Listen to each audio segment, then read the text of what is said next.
they've also been quite forward-leaning without actually acknowledging they are forward-leaning about it. The options are essentially stop providing services or do it for free. The economy is a system that was designed. We can redesign it to get the outcomes we want to see. Actually, this wasn't inevitable. You had a choice about what you gave your money to, and you chose to keep your promise to landlord. It is quite devastating to see this current government absolutely trash what has been a really good track record with disability. The complete lack of investment into Te Ao Māori. What is the top priority for that $15 billion? The government says the top priority for that $15 billion is tax cuts. But it's not fair that a religious group like Destiny Church stands outside a school. If it was any other protest group, parents would not accept that.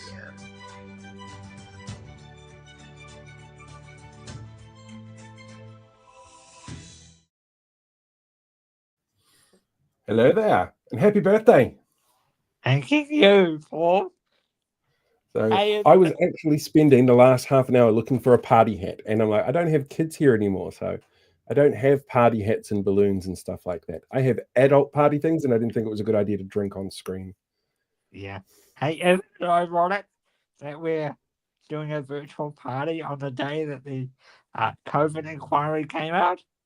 I'm finding the reaction to that really funny, actually, because I knew that there would be certain things in there, like, that line about where the one source of truth obviously is not a good line to use, and how that sort of fit into the conspiracy theorists. But it's it's a 700-page report. There's a lot of detail in there. I was very surprised that they think they need a second one after they've done the first one, but it's obviously to feed those conspiracy theorists that, hate Jacinda no matter what and think chemtrails are real. Anyway, let's party with our friend, and the first friend we're going to party with is Nick Rouanne. Yep, let's bring him in.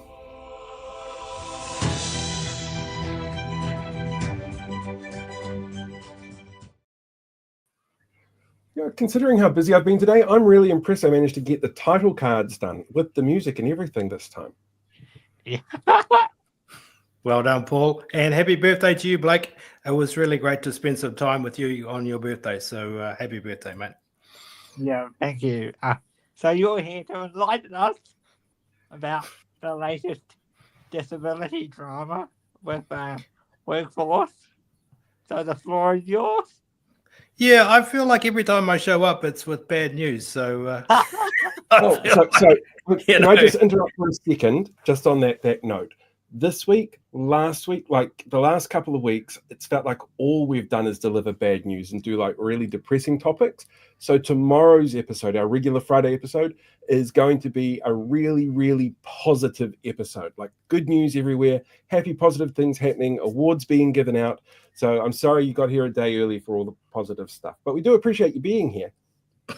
Well, that's wonderful. And I really appreciate being here too.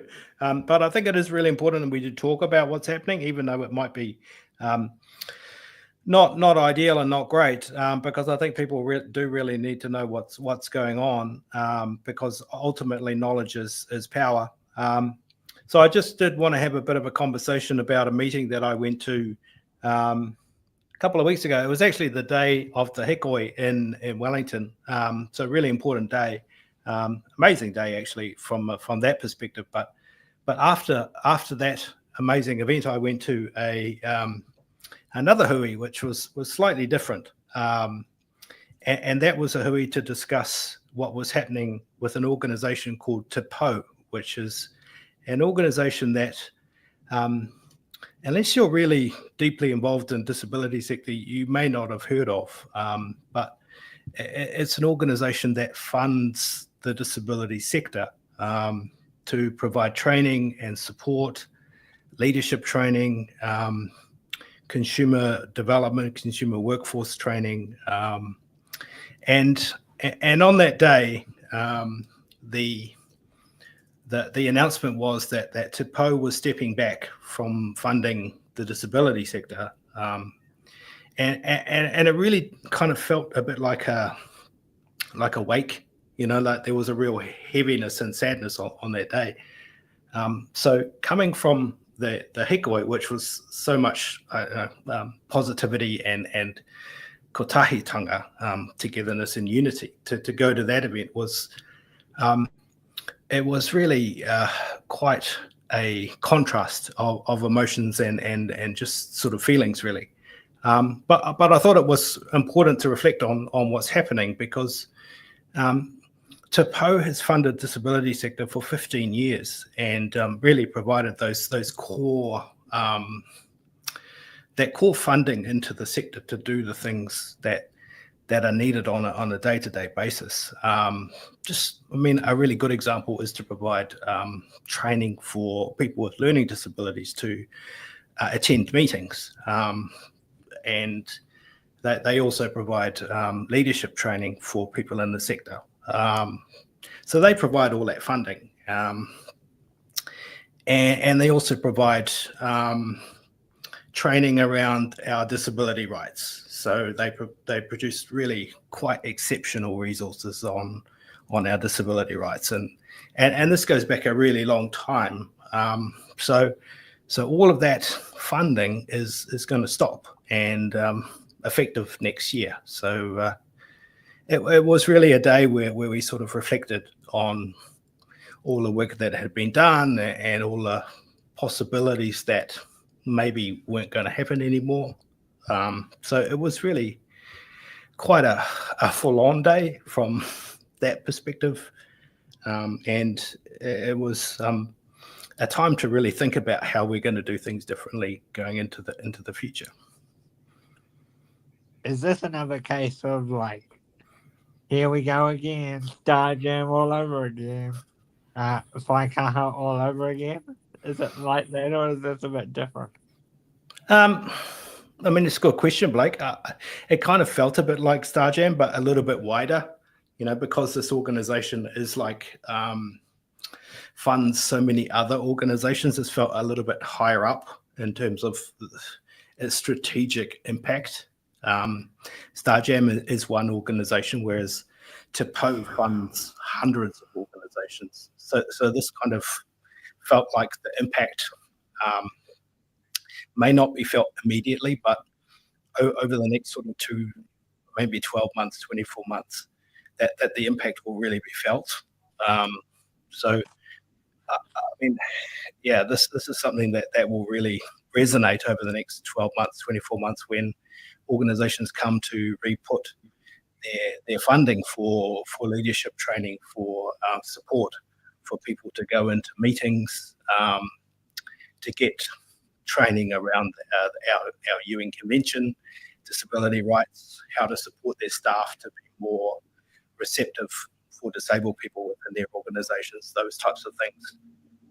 They won't have the support in terms of the money to provide that training, so they'll have to look elsewhere into their own budgets, which are being compressed.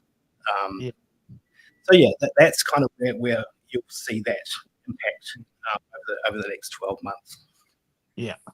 Before I hand over to Paul to ask the question, do you reckon, how's the mental health of the disability community at the moment? Because we've seen blow after blow after blow after blow this year. So I imagine a lot of the people that you work with and for are really feeling it. I know some of my friends are really feeling it. So are you noticing that with some of the people that you assist or that you work with or whatever? Yeah, it's a really insightful question, Blake. I think we don't sort of take a moment within our own communities and within our own sector too often. But I think, we've been through so much this year. This year sort of started with March 13 with the cuts, which you will remember. And then we sort of made our way through that. And then for many of us, we've had the Royal Commission, which for many of us were intimately involved in not only as participants, but if you weren't involved as a participant, you were certainly involved at a strategic level and advising and supporting to make sure that it was that it went the right way. So there's been a heaviness around that, and the ongoing cuts that are going on. That it's not just one story; it's a continual story. So there's a continuation of that that mental pressure that's going on within the sector at the moment, and I think people are really tired. Certainly from an advocacy perspective, people are just needing a break. I personally, I feel incredibly privileged in my space, but I haven't found any year more challenging than this one. And I'm, we're in December. Next week is the International Day for Disabled People, and I know that we will gather together as a community as we always do, and we will be sharing stories next week as a community of leaders, and I think the stories this year will be quite different to how they were last year.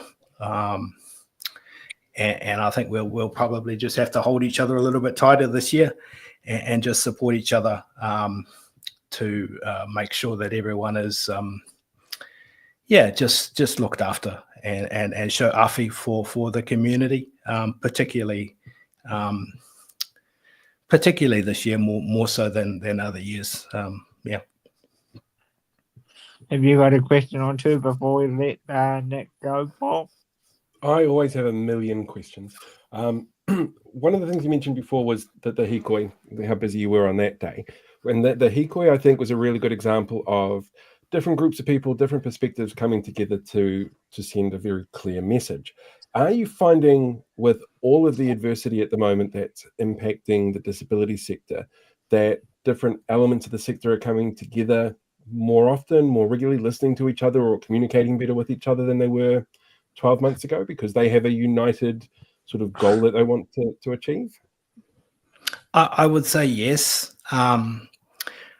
In certain aspects, there's always been a call for disability community to be more united, and I think the community response doesn't respond particularly well to that call for kotahitanga, which is, I don't know how well that serves us, but that's how we respond to it. But I think ultimately that has been a very powerful call that we've seen come through movements like what you saw come out with through the hikoi. I think we have to have some conversations within our own communities about how we work together.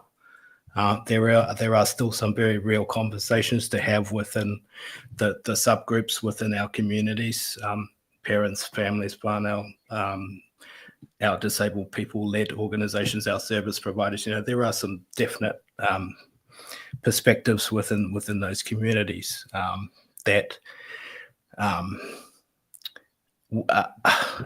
yet to find kotahitanga, and we're working towards that for sure. But we have when we look through what happened through the hikoi, we can see that there is a way to work forward and to move forward. So I'm hopeful around that. Are there, obviously, big weekend ahead with the Labour Party conference down in Ōtautahi, Christchurch. I don't expect to see any kind of hard policy platforms for a while. As I was saying to you before we jumped on air, you totally should release all policy platforms on the day that David Seymour becomes Deputy Prime Minister, because I think that would just take the wind out of the sails a little bit. And it's so much fun. What are you kind of hoping, though, that the conversation at that event this weekend focuses on when it comes to the disability sector? Another great question. I think within disability sector or community or the disability part of the Labour Party,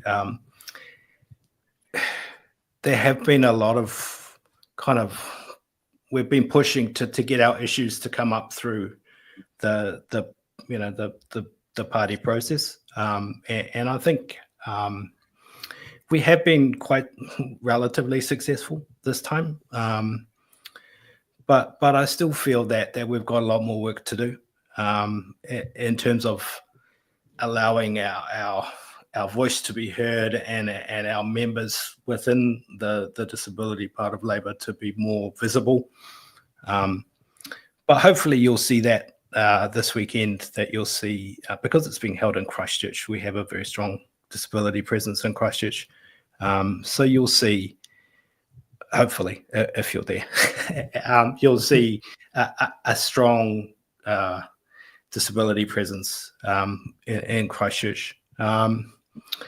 Because I think, Labour has been very supportive of the upholding, a very positive disability message this year, and I think that's one thing that's been really positive. All of our MPs have always been very strong around standing up for, the most egregious cuts and the most aggressive things that have been done by this government to the disability community, and we've got to thank them for that, because there've been some appalling things done this year.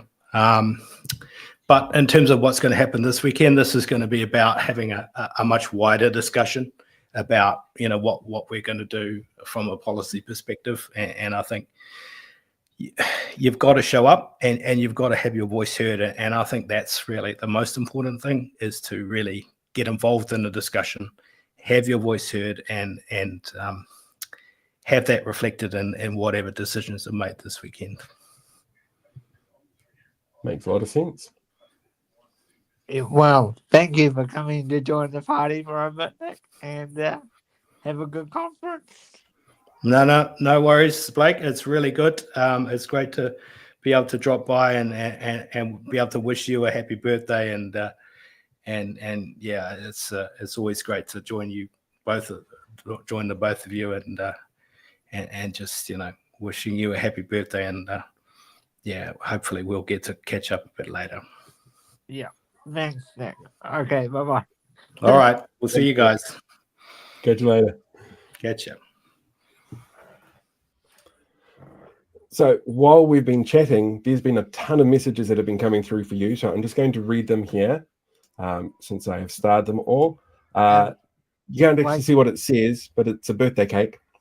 While you're reading that, I just received a message, so I'm just gonna. No worries. Tracy over on Facebook says to say happy birthday, Blake. Kiwi Skirt, also woohoo, happy birthday, Blake. Talking to myself now, it's great. Heather over on Facebook says happy birthday, Blake. Hope you're happy. I know. Happy birthday, Blake. Hope you're having a splendid day. Kiwi Bird with a $5 super chat. Thanks so much for that. Happy birthday, Blake. I hope you're having an awesome day, bud. Dave X with happy orbital completion day, Blake. I like that title. That's a good term, orbital completion day. Sikov says harira whānau, Blake. Sam from It's in the Ballot says happy birthday from Parapara Umu. And Ina with happy birthday, Blake. Cake. Have you had cake yet? I don't eat much cake, but we are going to have a proper party in February or March. So a little bit of time to get a good cake. Val's also added in with a happy birthday, Blake. So everyone wishing you happy birthday. Anybody would think it was your birthday or something. Yeah. Sam just sent me a picture of he's watching us from his camping. Oh, nice. Glamping? So he's away camping this weekend. Is it glamping or camping? Sam, if you're still He's got there. a coffee machine, doesn't he? So it'll be glamping. Because he's working. Yeah, I'll count that as glamping. Absolutely. Is our next party guest arrived yet? Not yet. No, that's why I'm filling it in with witty banter. It's great fun. I have also set up a poll in the Facebook chat, the YouTube chat, sorry, about birthday parties. I want to know who celebrated a COVID birthday party virtually, like we're doing here. So you've got three options. Yes, you did, or no, you didn't. Or if you're like me and you don't have birthdays, so you can't have a birthday party. Yeah. Because birthdays are terrible things. Just like, no, over it. Don't need birthdays. So that third option was for me, and I can't even vote on it because I set it up. He said the And- coffee. He's just saying in the chat now the coffee machine's in Wellington. Okay, so yeah, that makes sense. So yeah, I guess it is camping then. Oh well, camping is not something I'm very good at. Never been a fan of it, not at all. Hey, tomorrow night's show. Since we've got a few people here at the moment, have you got anything that you are particularly looking forward to with it? Me. Yeah. Well, we can now reveal that we've got an exclusive with Justin Lester, the former mayor of Wellington and former member of the Labour Party. Yeah, that's going to be an interesting one, actually. He told me this is a very rare interview. This is the one of only couple of interviews that he's done in a few years. So very, very privileged and very, very exclusive. So and that's going to be live as well, isn't it? Yeah. So people can ask him a whole bunch of questions. It'd be really interesting to see how that goes. He's gonna give his view as an outside Wellington former political figure on what he thinks about the Observer. Yeah, but we also have Tori coming on the show as well tomorrow for a very brief appearance. So Tori will be here. Louise Hutt's making an appearance as well. Kieran McAnulty will be making an appearance. So it's a big show to finish off with. Priyanka as well. Priyanka Radhakrishnan will be here, but I believe that's a pre-record. I think. Yeah. So yeah. My brain's a little mushy after today. So it's a good show to tell everyone. Share people and tell people what's going on. We might add that full interview and we might not. It just depends on. Yeah. Yeah.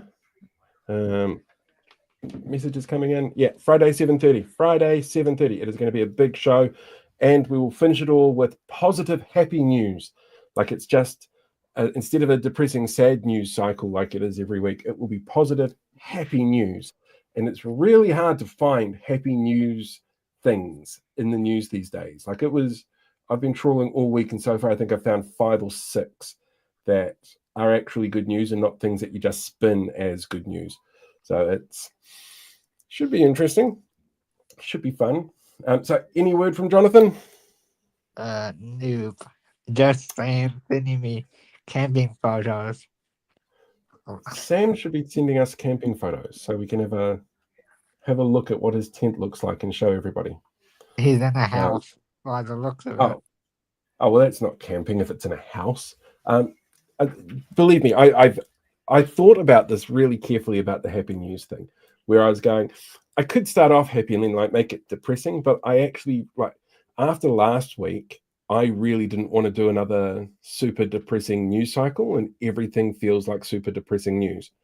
So I've gone out of my way to find happy, positive news stories from mostly around the country, although there is one from Australia that snuck in, just because I like the word raw dogging, and that's in the story. I'll bet. Should I go and see where our party guest is? Yeah, absolutely. Go throw a hat on them. Okay. And Paul will sing a little song, do a little dance. Yeah, I can try. I'm not very good at singing and dancing. He said he can hear us. He said he can hear us talking. Oh, that's fine. That's all good. So one of the things I also want to let people know about in December. He said he's backstage, apparently. We don't have a backstage. Well, that's what the thing says every time I come in here. But we don't have a backstage, so I don't know how to let somebody in if we don't have a backstage. Oh dear. That is very strange. Like I very specifically don't set up a backstage because it gets confusing. Seems we're having a technical problem because he says he can He says he's in there somewhere. Don't have him popping up on my little list down here, but I don't have a backstage section for him to be hiding in. Oh dear. One moment. Can we check something on where we Check something on? I haven't had a chance to make stuff. we need to we need to figure out why he can't get in. Let me see what I can find. I'm sure I can find something to play somewhere. Let's have a look at this. This might be really short, but we'll see what happens. This is actually a preview, I think, of tomorrow.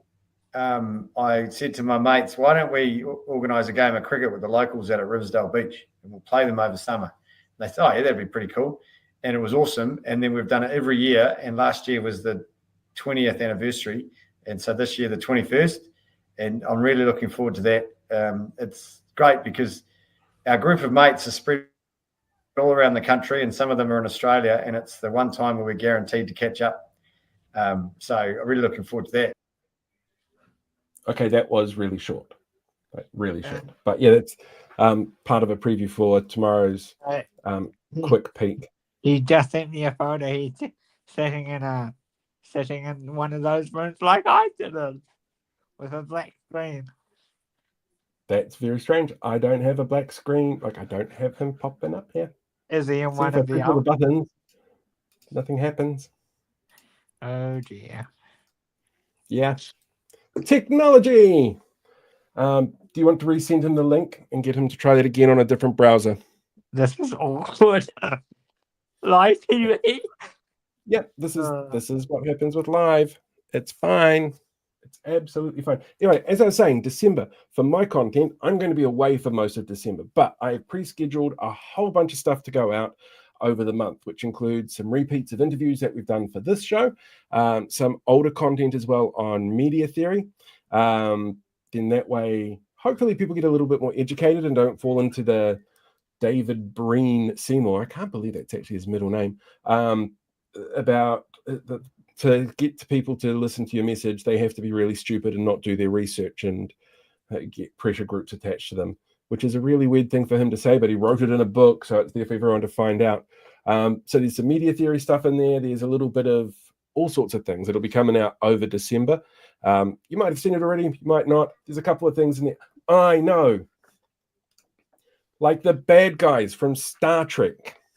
I'm just like, it's ridiculous. Ridiculous.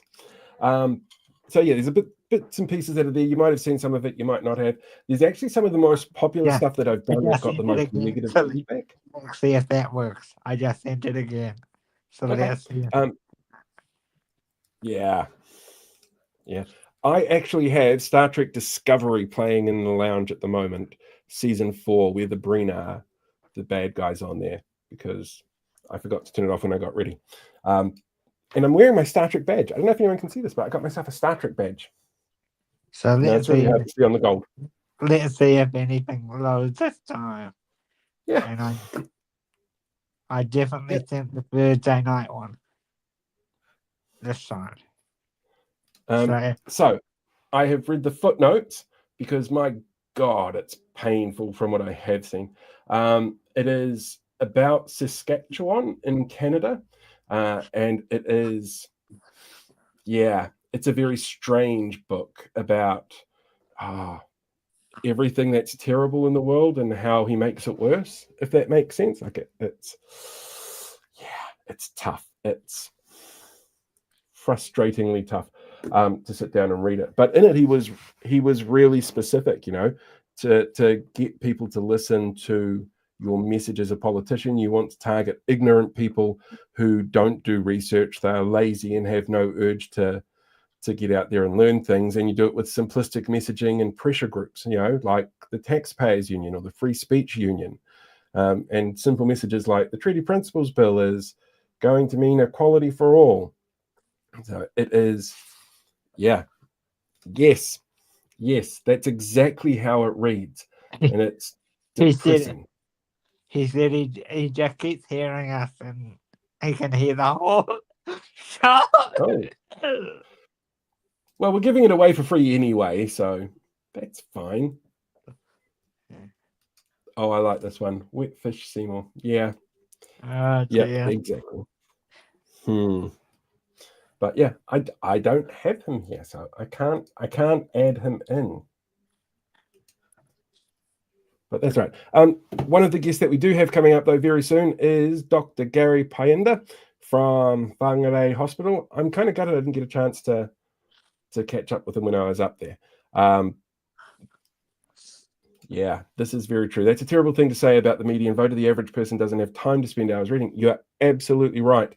Absolutely. But one of the things I found really interesting about this is I did a video where I mentioned this earlier in the week, and the number of comments that I got from people going, well, obviously that's true, but not me. I'm smart. SMRT, smart. And I totally agree with David, because equality for all.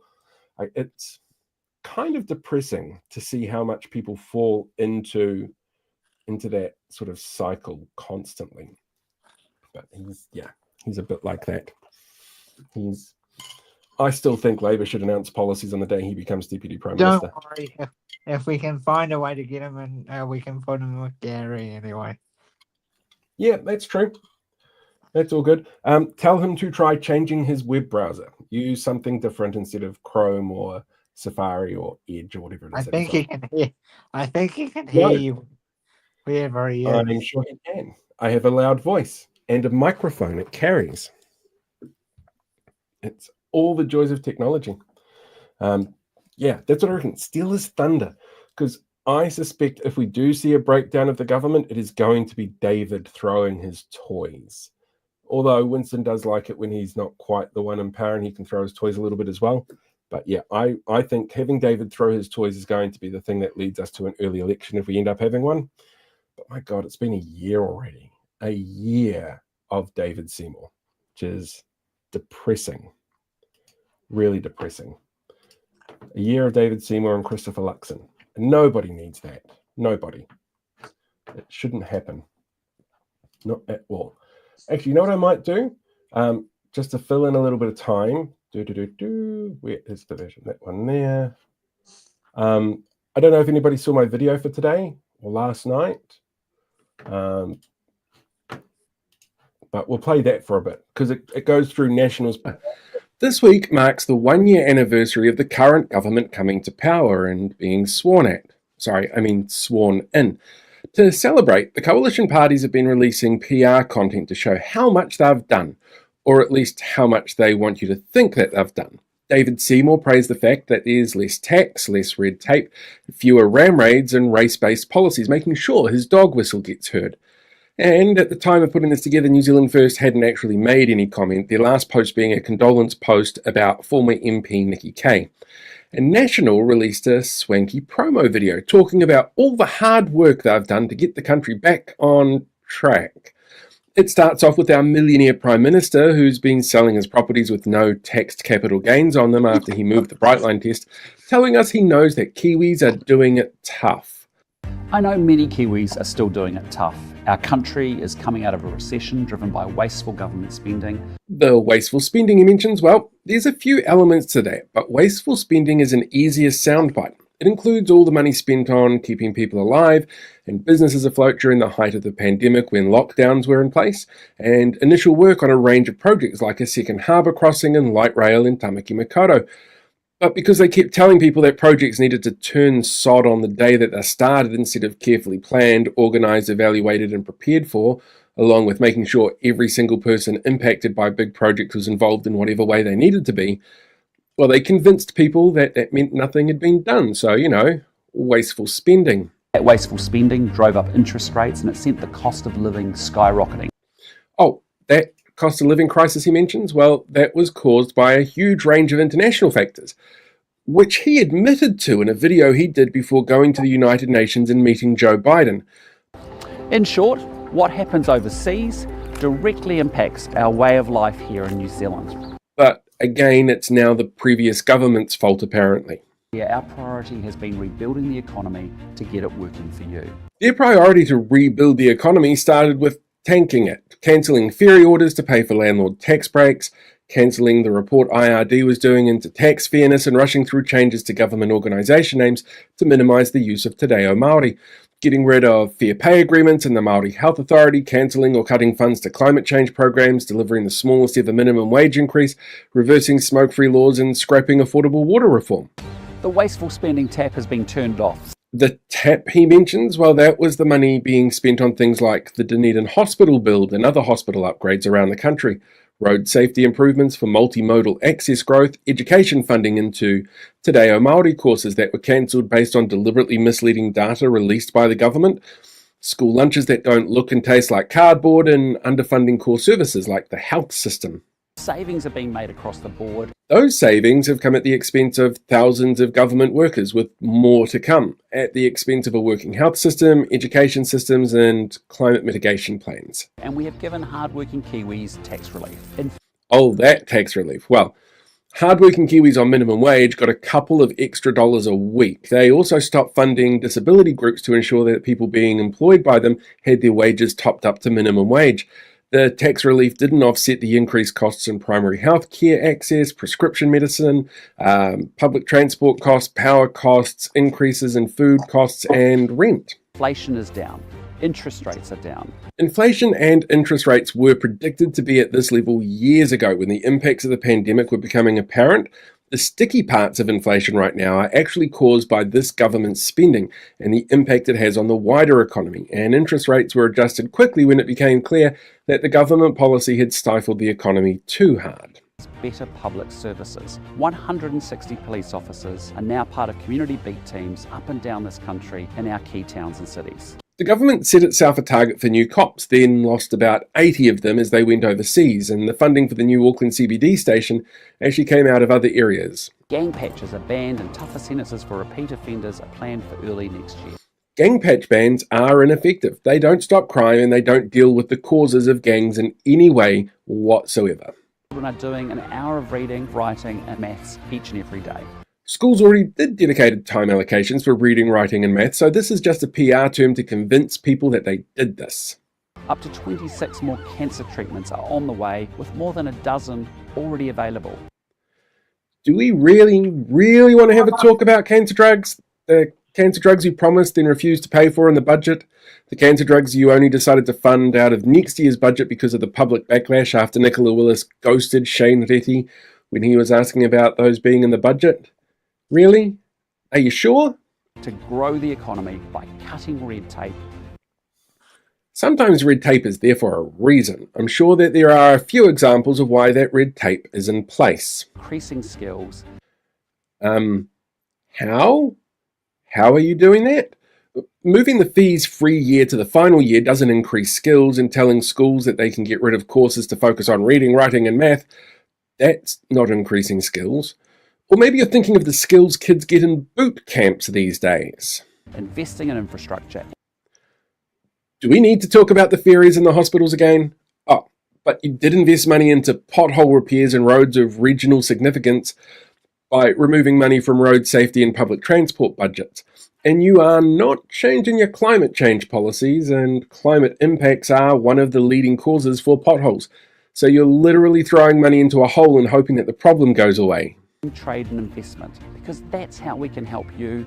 Oh, has anyone mentioned yet that your trade deals are in danger? Most of them are now reliant on environment impact outcomes, and your climate change policies have put us at risk of not meeting their obligations for trade deals in China, Europe, and the United Kingdom. That's how we create high-paying jobs, lift incomes, and help you to get ahead.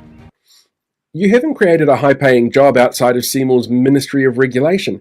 You're actually overseeing thousands of government workers losing theirs and tanking the economy at an unsustainable rate, which is seeing massive swells in unemployment, which you then go on and punish people for with the harshest sanctions in a generation and punitive measures put on beneficiaries, while re-indexing benefit rates to ensure that long-term those needing the help of a benefit get less than they would have. Look, I get it. PR is important for a political party, and a one-year anniversary is a big deal. But telling us everything is going great while the house is on fire feels like another example of not being able to read the room from a political party that has made not reading the room a defining element of their tenure in power. So yeah, that was last night's video. I haven't done a video for tomorrow yet to show you. So apparently we have problems with people in green rooms that don't exist. Wait, you're still here?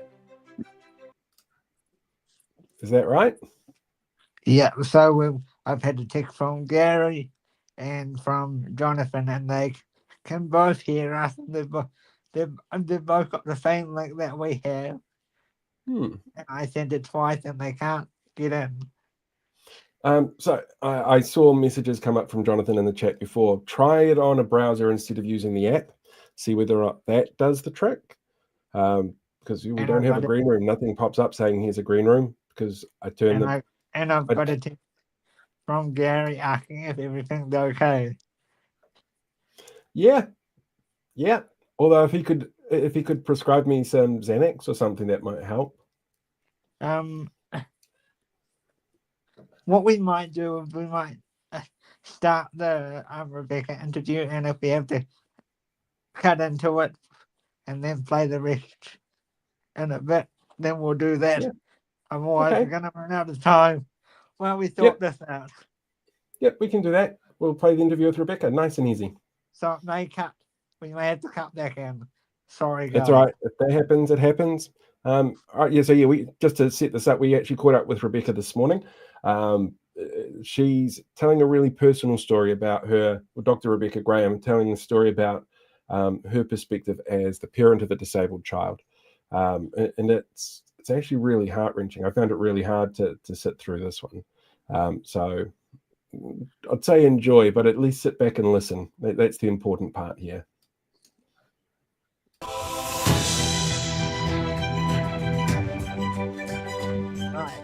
Hi, me and Paul are here with Rebecca, our friend Rebecca Graham, to talk about what's happening in the her family and a bit about the disability sector. So welcome back, Rebecca. As always, it's good. Oh, you got a friend. You. Yes, it's very cuddly. But the thing is, this time I just want to talk to you about your personal story, so we can tie this in.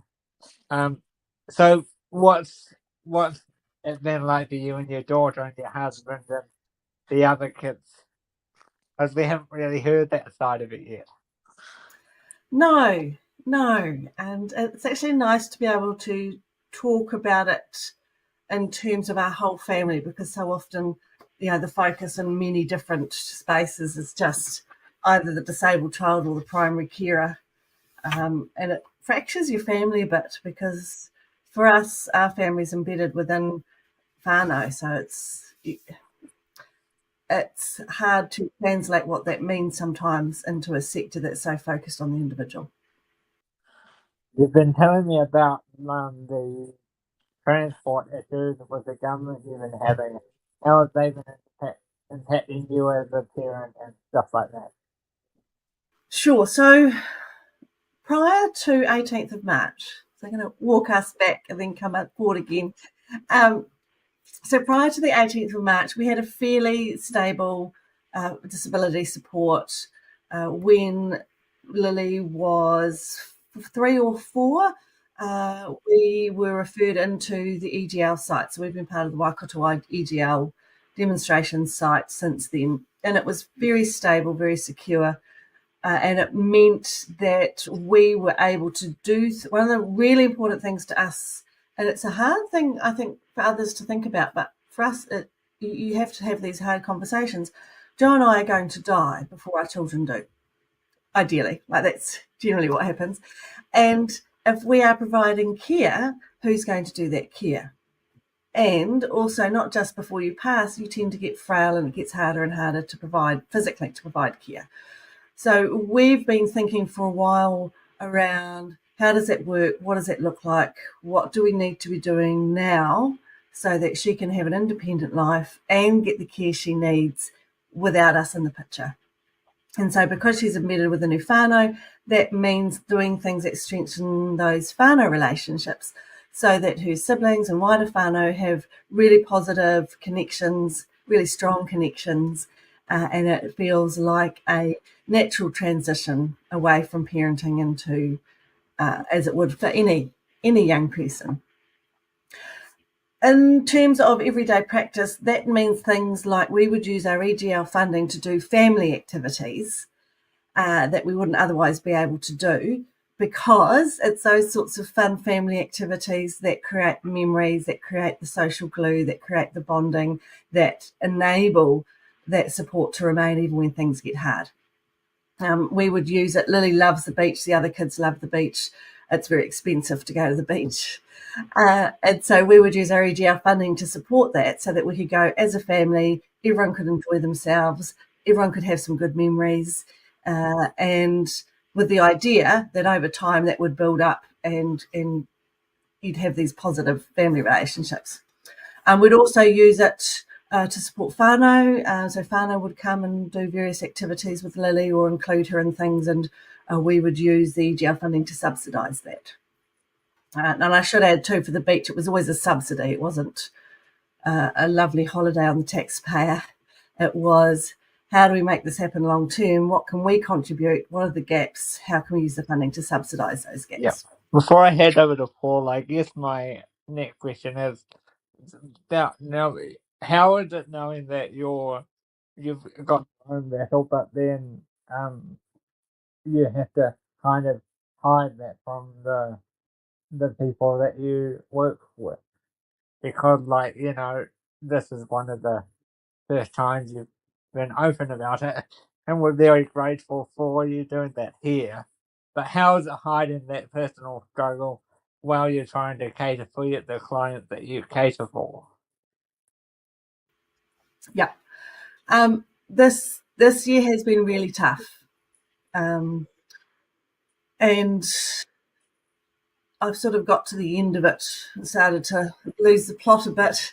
And I think the hardest part isn't so much that I hide it, it's that one of my coping mechanisms is you just keep on and you don't really talk about it.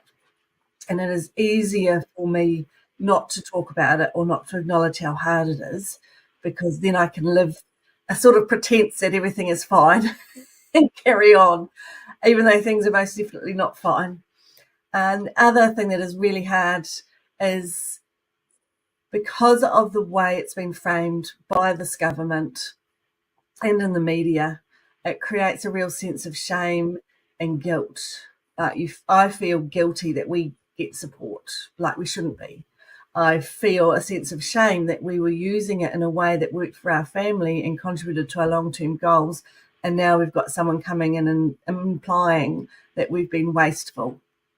And that's hard. That's pretty rough. It also, I'm still really worried about what's going to happen long term, because if we can't do this stuff now, it has long-term implications. And I worry, what does it mean for me? What does it mean for our family? And we all love all our family members, and we want a good life for all our family members. And the cuts mean that may not happen.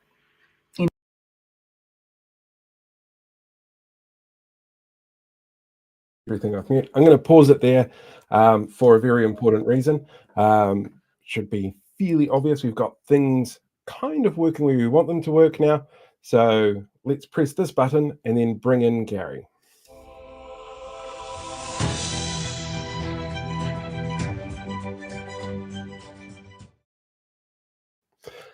Good evening, Gary. Hi, guys. You made it work. Well done. We just yelled at it a lot and hope that did the trick. Did you try turning it off and then on again? That works so often, but not this time. Didn't try it this time. Okay. Oh, well. We're here now. That's good. That's exactly what we need. The calming presence of a person who is used to emergencies and drama and who can keep their cool during it all.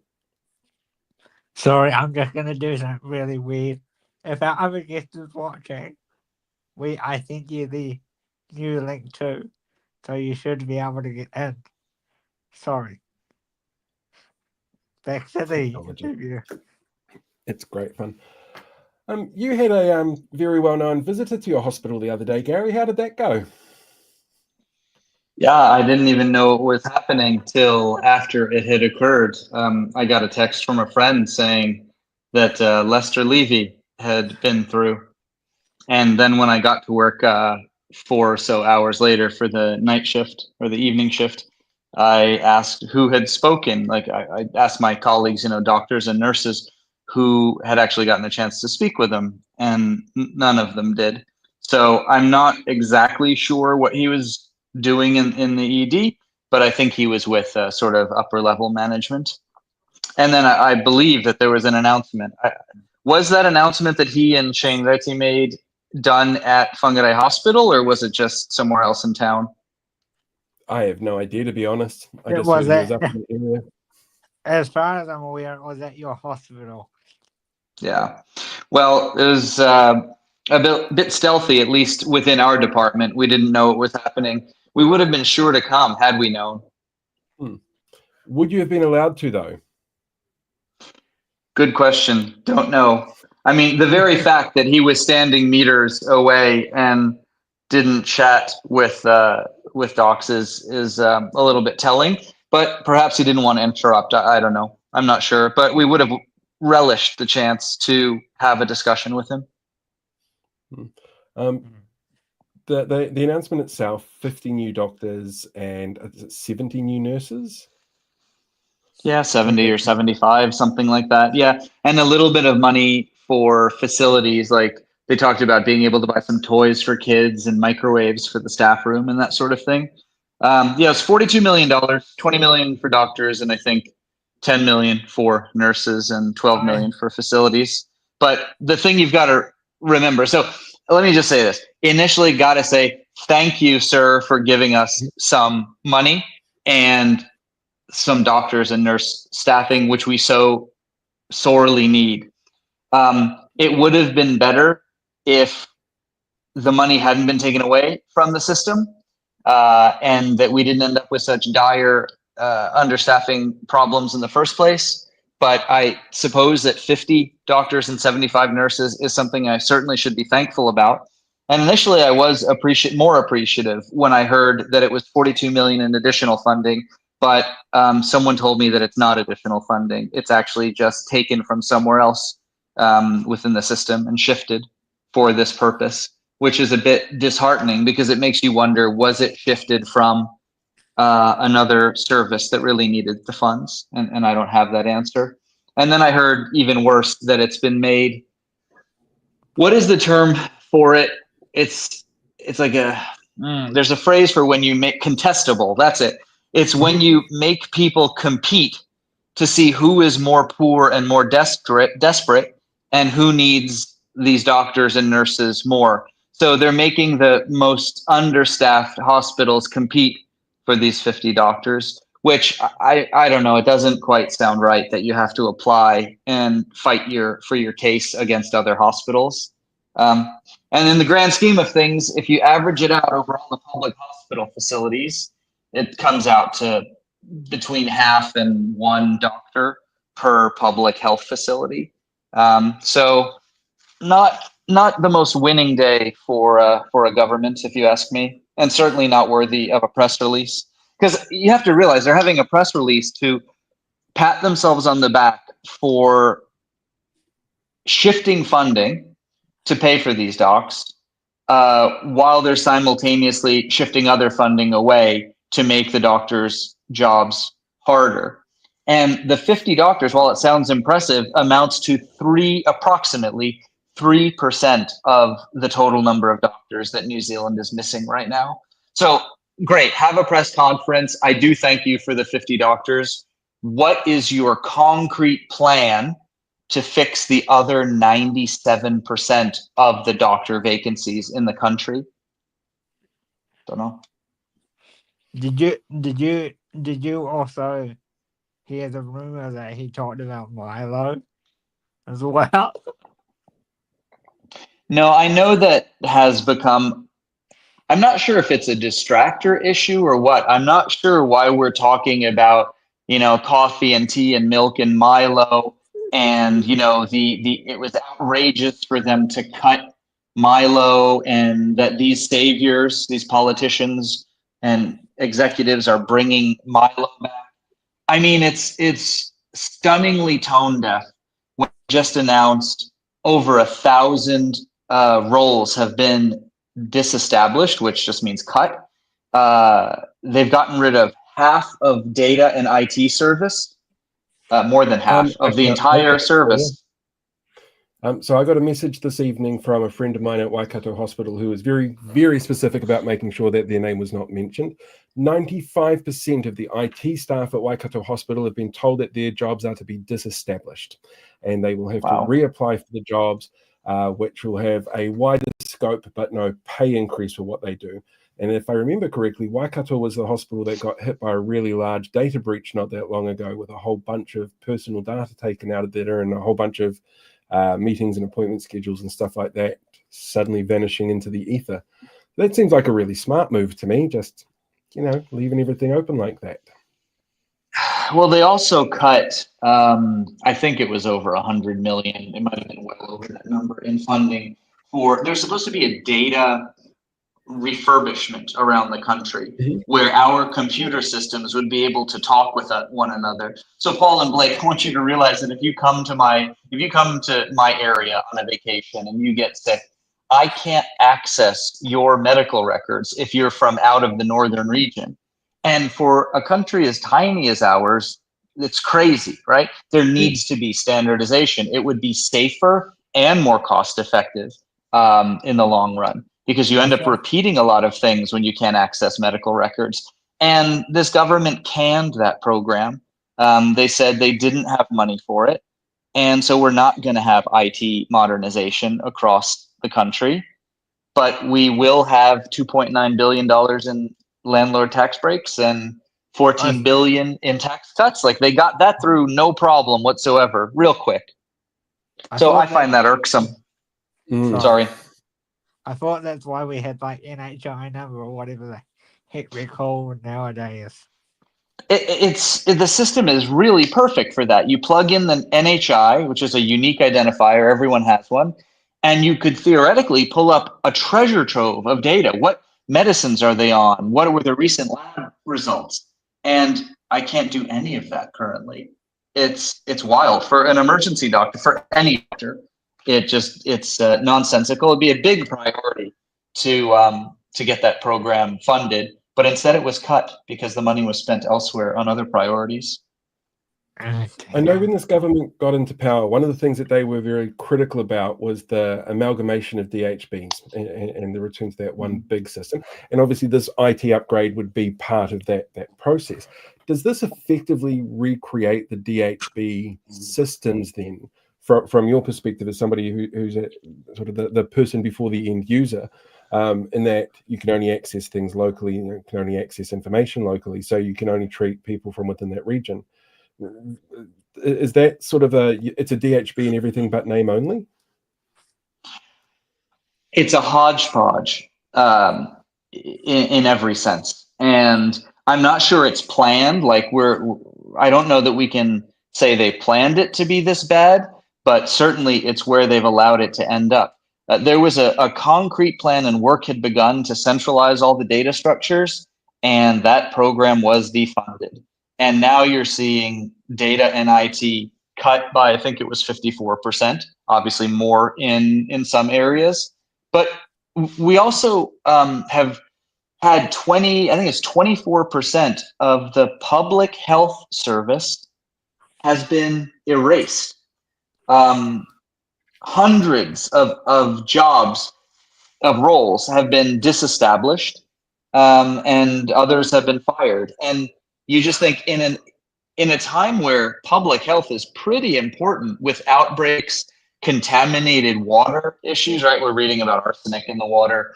We're hearing about pertussis epidemic, right? 1,000 cases, 100 hospitalized, and you cut 24% of the public health service. And okay, I can accept, like, if there's no money, you've got to cut things. Cut. I get it. But please don't lie about it and say that there's no impact on patients. There's no impact on frontline services. what are public health staff other than frontline public health services? So, I mean, it's really the lying and the gaslighting that I take great offense to, not the financial constraints. Although I would feel better about the financial constraints if there hadn't been money found so readily, 17, 18 billion for other things. So it doesn't sit well with me, I think, or a lot of other people. Sorry, I just had to go and make sure someone else had the link. What are your hopes for this 50 doctors, Gary? My hope is that the announcement to fund 50 doctors is immediately followed up by a concrete plan to fill the gap of the other missing 97% of unstaffed doctor positions. 50 doctors is a drop in the bucket. It's a start, but it would be better if it had been actually new funding. And it would be better if they weren't harming the public health system at the very same time. Did you see the announcement yesterday about the smoke-free plan that they've got in place, that they're putting in place? Some of it, go ahead. Yeah, tell me what. I hate being the bearer of bad news. Zero budget behind it, and basically we just really hope that people stop smoking. But we'll give tax breaks to Philip Morris at the same time. Yeah, I don't probably have a lot to comment on anything about this government that has to do with tobacco policy, because I find it reprehensible and incestuous, the number of links between people in the whole coalition government.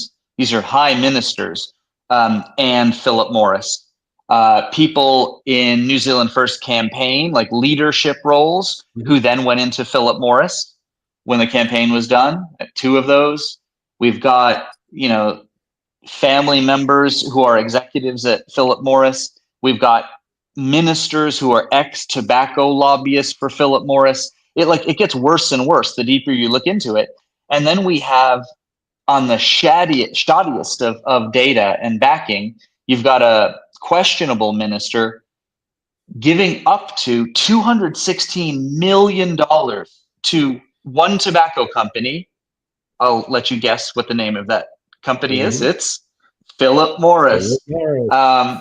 In order to sell more heated tobacco products to my patients and to New Zealanders in general. It's awful. And I lost all respect for the health minister and the underling ministers, and really just the government in general, the whole health apparatus that was willing to help a tobacco company sell more product. I think you cannot simultaneously help a tobacco company out and be for public health. I think you should just divest those roles. Like, one should have nothing to do for the other, because there is almost nothing that is killing us as effectively as tobacco. And the fact that a corporation is profiting so handsomely and we're willing to help them out with up to 216 million of taxpayer money is unconscionable. Yeah, not good at all. Not good at all. So, what do you hope for the future of the smoke-free plan? Do you hope that Minister Costello are genuine with her new plan? Okay, let me take that almost in steps backwards. We would have had the world-leading anti-smoking policy, a smoke-free generation, low or reduced or no nicotine cigarettes, fewer outlets peddling cancer, and they got rid of that whole, like, across the board. They didn't even keep aspects of it that could have been good. They got rid of it. and they had a health minister, Shane Reti, who was not willing to fight against it, and in fact, ultimately went along with it. And so we had a historic chance to lead on anti-smoking policy, and we threw that in the toilet. And so everything that stems from that is chicanery, as far as I am concerned. Yeah. Anything else from you, Paul, before we go? I'm going to ask you a really strange question because this is our second to last show for the year, and I'm trying to get across a bit of positivity. Has there been any good news to come out of 2024 for you?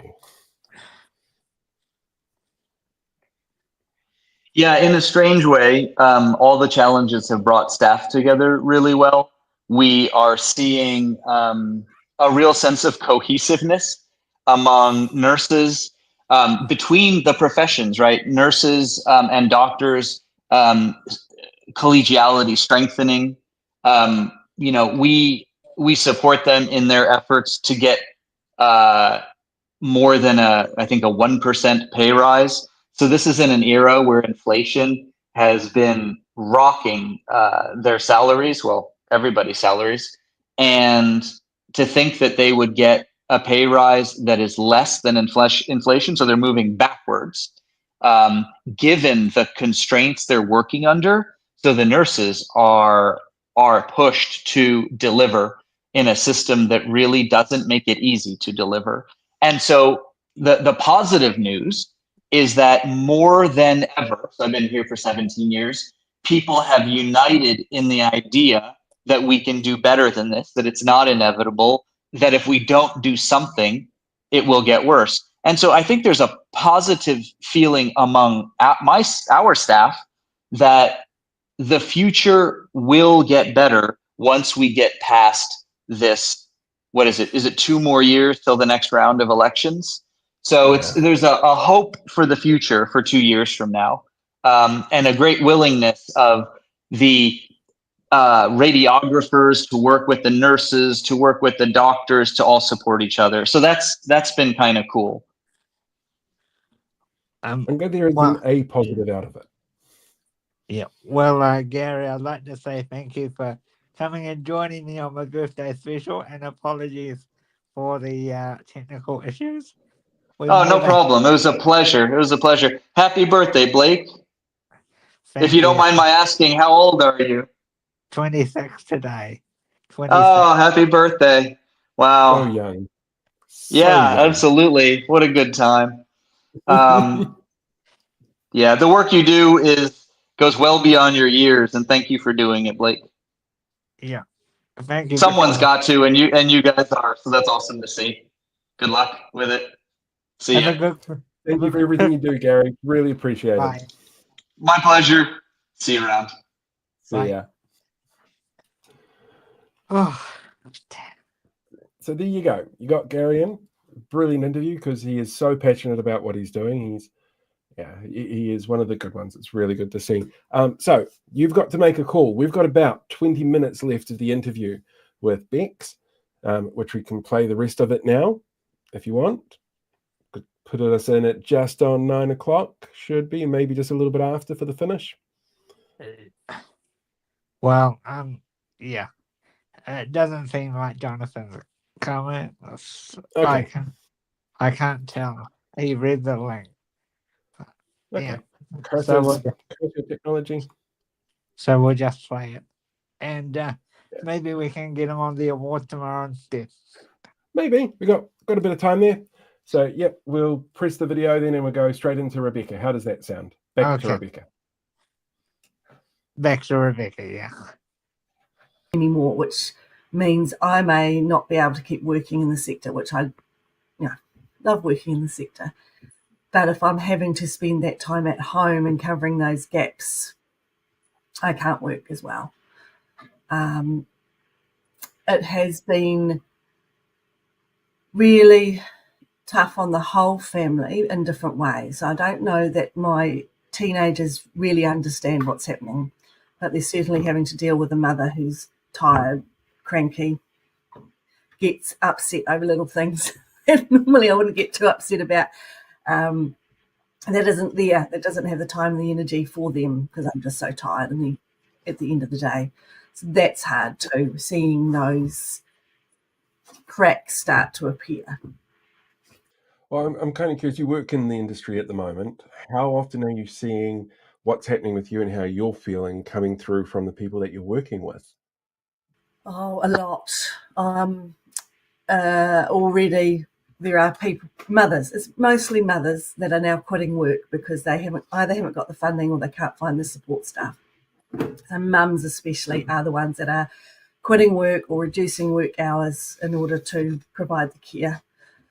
Or they're just doing it on top and getting really stressed. I'm also seeing a lot of stress within relationships. So where the couple used to be able to use their funding to go away together, and then that worked really well for their relationship, and it gave them some time to, reconnect and support each other and some respite together. They're no longer able to do that. Either one or the other has to go, and that you can manage that for a little while, but it starts to erode into your relationship after a while, and it gets harder. And so that is a challenge too. A number of our parents are holding space, but there isn't enough fat in their budget to allow for any cuts. And so if there are cuts, it is going to have an impact on things like an ability to work or their mental health or their ability to look after each other. The hardest thing, no, it's not really the hardest, one of the many hard things is this expectation, and I see it from NASCs and I see it in the assessment tools, that parents and whānau are a natural support for the disabled person, and the expectation that we will endlessly provide care without support, without respite, without relief. And that sets up a horrible dichotomy, because then the disabled person isn't part of your family. They're this care that you have to provide, and that is not healthy. That's not great for families. We want to be able to enjoy all our family members and have a good time and appreciate them and grow with them, not have them reduced to some sort of care burden, which is awful framing. And I am very deeply worried about what that will mean long term. Do you come across many people who aren't aware of this situation, like what it's like being in a family with somebody who's got a disability, who just have no idea? But like, how often do you have to educate people about what that actually involves? A lot. I was in a meeting with the DSS task force that are doing the independent review and looking at the recommendations, and they were lovely. I don't want to throw shade on them at all, but they had zero understanding of what it is like. None of the people I talked to were disabled. None of them had disabled family members. None of them were familiar terribly with the disability sector. And so you're having to educate them around, this is the everyday reality, and it's fine for a day, it's fine for a week, you could probably make it work for a year, but it starts to get really difficult after that. And I think it's that part that people who aren't part of the sector don't understand, because for a day it's fine, for a week it's fine, for a month all good. It's when it's over and over and over and over, and there isn't any relief in sight, and there isn't any access to relief, and there isn't those little ongoing support moments where you can catch a breath. And that is something that people find really, really hard to understand. Have you been able to share your personal version of your personal story with the minister? Because I know that we talk about often with you on here that, you catch up with her often at meetings and stuff, or you go to speeches of hers. So have you had the time to speak with her even briefly about your own personal situation? And if so, has she been receptive? Sure. So when I have been in meetings and I have shared parts or relevant parts, yes, she's listened. All the meetings I've been in, the minister and associated staff have always listened and been good at listening. And I've always felt heard, but it hasn't changed anything. There hasn't been any changes to policies. There hasn't been any changes to the approach. It's been very, very clear that the sole focus is on reducing the spend. And in fact, one of the people I was in the task force meeting with talked very clearly and directly about that. They said during COVID, the spend on disability went up and it never came down, even though it came down in other areas. And so that made it seem like everybody was recklessly spending the disability funds, when actually what it uncovered was that there was a huge underspend in the sector and a huge area of unmet need, where once people had flexibility, they were able to meet those needs and get those needs met.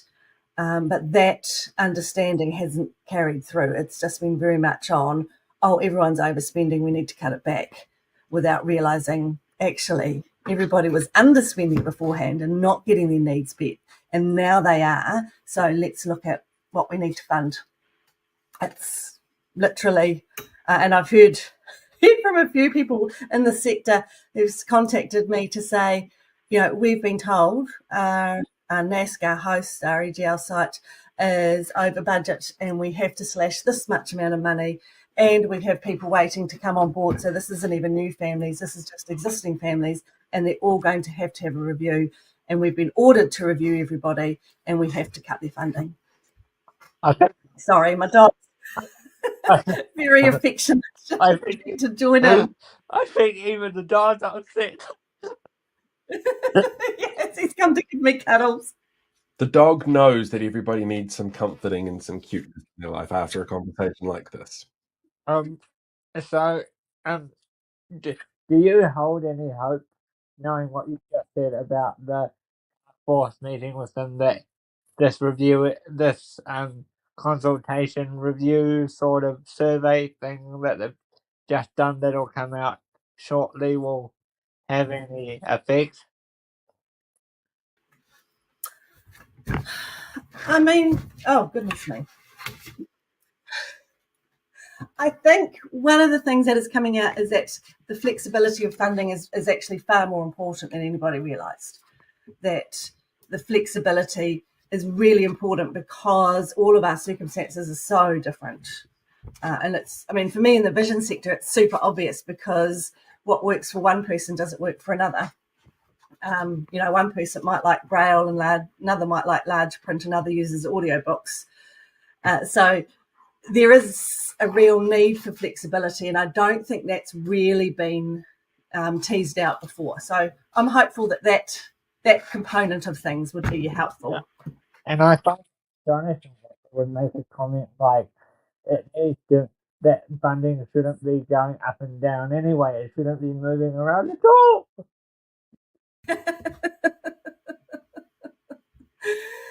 Oh, yeah.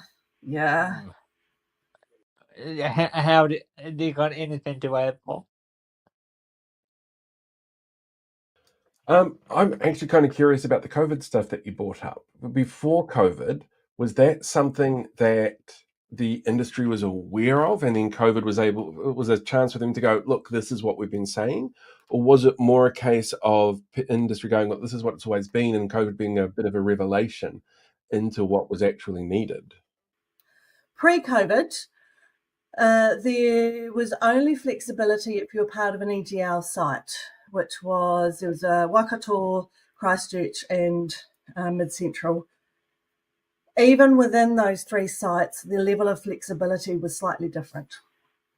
And one of the challenges in the disability sector is that there were lots of trials of things. And it was great because communities could get together and go, we'd like to do this, and then they'd trial it. But what it meant was across the whole sector is you had these weird options depending on where you lived. So depending on whereabouts in the country you lived, you had a range of options or you had no options for all sorts of things. So it's a little chaotic. When COVID happened, a lot of the services that people were using, you could no longer use. And so there was a move to increased flexibility so that people could source the things they needed to cope during the lockdowns. And then that flexibility continued because people went, oh, this is actually really good. I can actually use my full funding allocation now on things that I need, on my disability related need.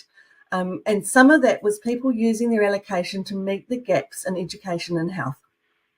And what has now happened is the minister's gone, actually, no, we shouldn't be meeting the shortfall in education and health. Education and health need to take responsibility and meet the need. Which, yes, I absolutely agree with that. But if you have a child that is only going to school an hour a day because that is the only allowance that that school will give you, or that is the only funded teacher aid time the school has provided to them by the ministry, you used to be able to use your disability support funding to pay for someone to look after your child the rest of the day. And that's gone because you can no longer use your disability support funding to cover anything during school hours if you have a school-age child, because they're supposed to be getting it from the Ministry of Education. Another example is around respite. So one of the funding packages outside of the EGL sites is called Carer Support. And this is a subsidy for carers to be able to provide them with some form of respite. It's $80 a day. Most people get an allocation about 20 to 30 days a year. So it's not a huge amount of money. It doesn't pay for any carer. If you're paying someone to come in and provide carer hours, it goes absolutely nowhere. And what a lot of carers were doing was using that to fund things like Netflix subscriptions so that their disabled young person could watch movies that they enjoyed. And while they were watching the movie, it gave the carer a bit of respite, a bit of relief. Or they would buy things like Lego for the same reason. The young person would be so engrossed in the Lego, it'd give them a bit of a break. Things like audiobooks as well, or those kinds of activities which seem a bit inappropriate to someone who's not in the sector, but when you're providing care 24/7, you don't get any respite, you don't get any breaks. Those are really useful. The other thing that people were doing, particularly when you had children and were caring in the home, it's really disruptive to send your child away. It's also not respite if you've got other children in the home that you still need to provide care for.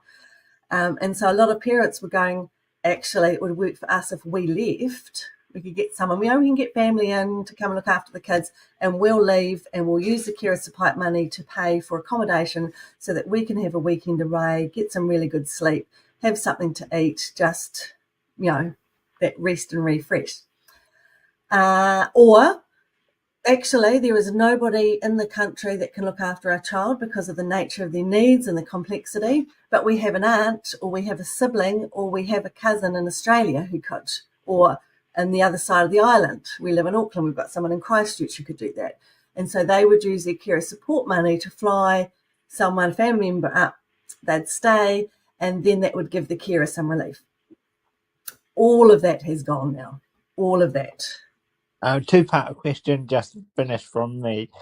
So you talked about doing the holiday. Some people or yourself would do the holiday, get accommodation. Just from a parental point of view, I know you talked about this in a professional capacity. How insulting is it that the minister keeps saying that, you're taking advantage, the parents are taking advantage.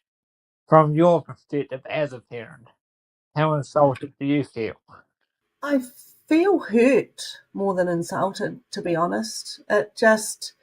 It really hurts that the very leadership that are meant to be looking after us, that are tasked with our sector, think so poorly of us.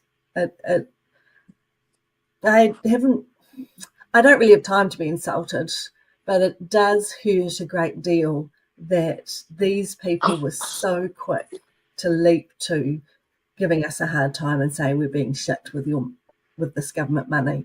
And it hurt our sector. There was still so much hurt, particularly with parents and families, that we would be treated like this, that we would see the minister stand up in the House and say these things about us and not actually talk to any of us, that she thought so poorly of us that we would do this. It hurt, deeply hurt. Then my last question is, how impressed have you been by Labor's backlash and standing up for the community? And as a parent, how would you reiterate for the minister to again come on this program again?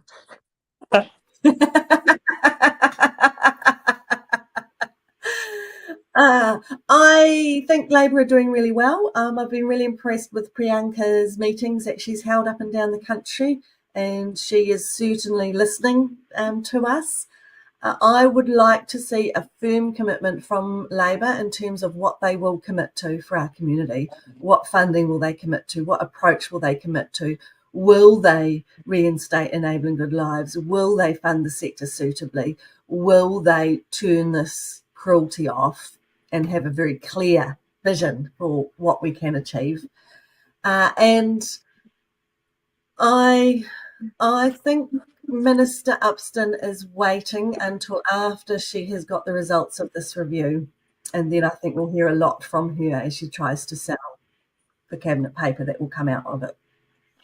That's when when she wants to do the sales pitch. Yes, that will be in February. So that might be a good chance then to get her on, because I think she might be quite keen to talk about the findings for the independent review and her cabinet paper. So come on, Minister. If you're ready, we're waiting. Any final comments from you, Paul, just to tie this up? Just in terms of that Labor stuff, are you expecting to get because they've got their conference on in is it Otautahi this weekend, Christchurch? Are you expecting to hear something at the end of that? Because there's obviously a lot of planning there. Yeah, I'm hoping. I'm hoping that they'll come out from that and be able to give a real clear, this is what we're going to argue for, this is what we want, this is what we'll do. And I think we will. I'm not a Labor Party member, so I shall wait with a bated breath to see what they come up with. Good plan. Thank you for joining us on my birthday show and sharing your story, Rebecca, and please wait there while the files upload.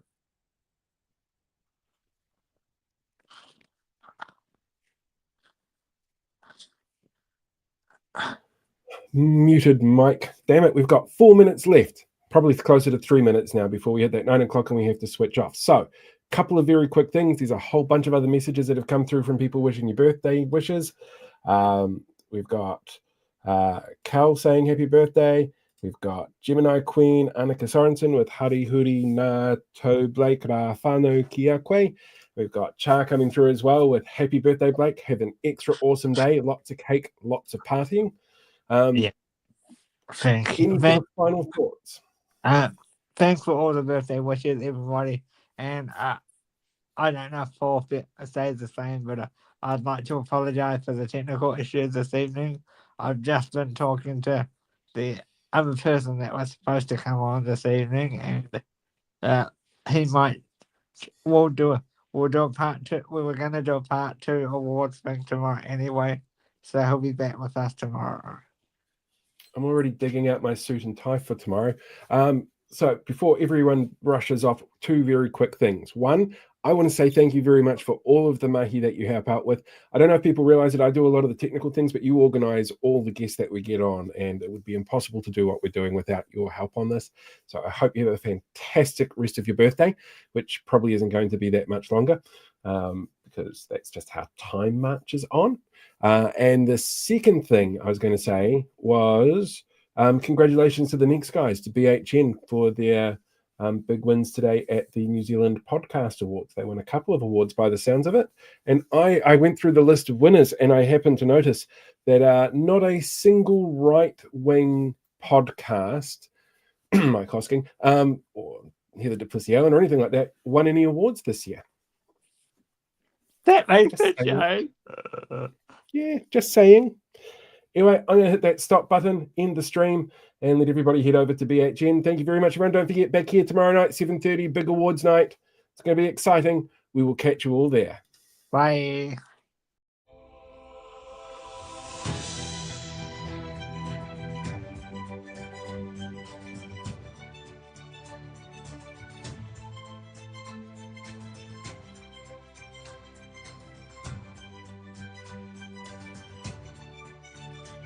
I just want to tell you about good luck. We're all counting on you.